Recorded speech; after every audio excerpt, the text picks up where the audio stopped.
Hey guys, Keaton here with TechSmart, and today we're doing an iPhone 6 water test, as so many of you guys enjoyed our iPhone 5s water test last year.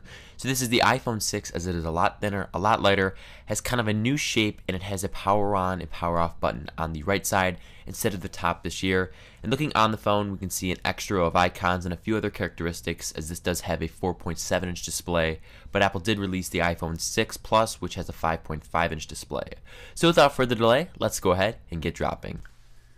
So I filled my sink up with some water, and I'm actually going to start a stopwatch on this guy just to see how long it lasts when it is submerged, and just get an idea of how long it can be underwater before problems start to occur. So immediately once it's submerged, we can actually see air bubbles coming out from the headphone jack and lightning port. This pretty much means water is going into the phone, because when water goes in one place, air has to come out the other.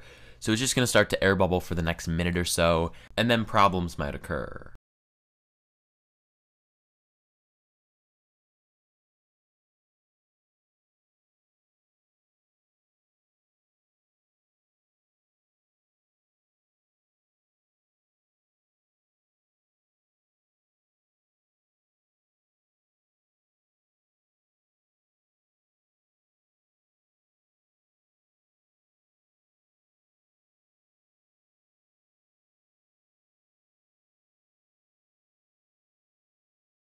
So the stopwatch has been going perfectly fine, and then at 53 seconds or so, the phone stops, and that's kind of when you know the problems have hit the phone.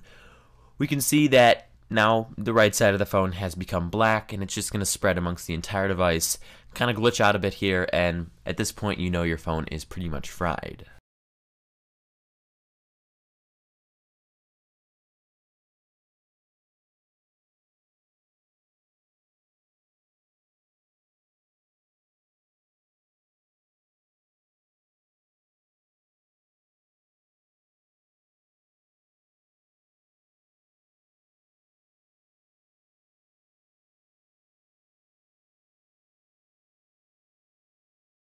So air bubbles are still coming out of the phone, although it is not turning on.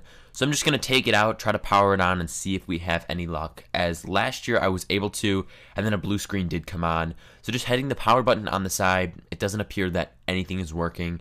I've actually done the hard reset method where you hold the power button down for 5 seconds, then you do it with the home button for 10 seconds, and then let it go and hold down the home button for another 5 seconds, and it appears this phone is completely fried. So right after I was all down on my luck, actually something kind of cool happened. Somehow the flash on this phone just started to go off at different kind of variations, and it started to pulse at one point, then would just go on. And I found this pretty cool, as when you have a broken iPhone, at least you have a flashlight that can operate.